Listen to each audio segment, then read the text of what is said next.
I've almost arrived at work, so I've got to keep this short. Bear with me as I go through just a what if.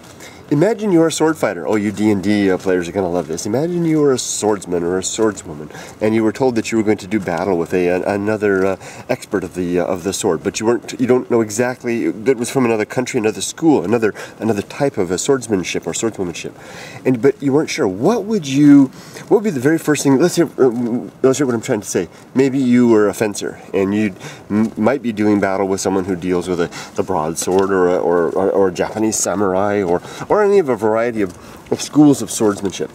What would be the first thing you'd want to know before you went into battle? Well, I'm pretty sure that you'd want to know exactly what kind of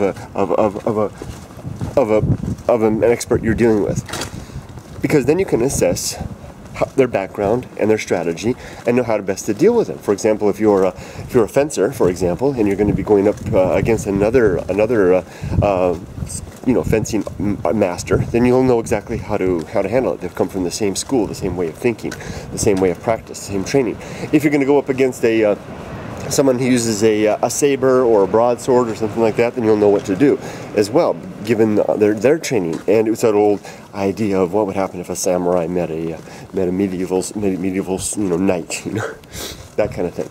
What's interesting to me is that we don't do the same thing with regards to communication.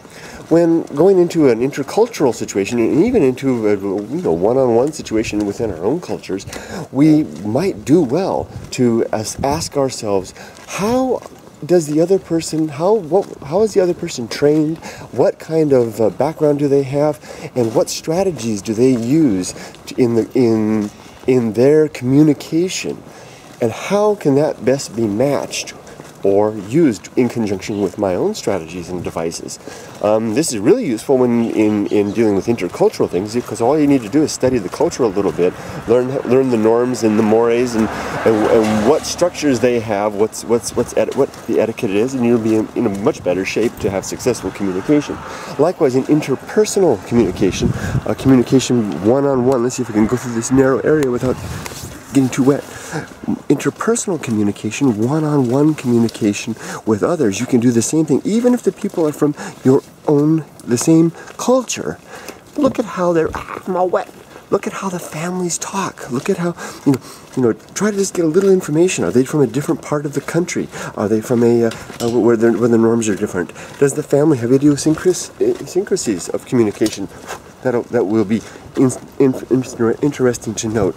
In any case, like the swordsman who studies his opponent for the purpose of being able to engage in a more successful fight, we as humans in communication, if we just spend a little bit of time studying those to whom we communicate with, we will be more likely to succeed in the engagement of human communication, which will have a beautiful experience if we can basically talk well to one another and with understanding.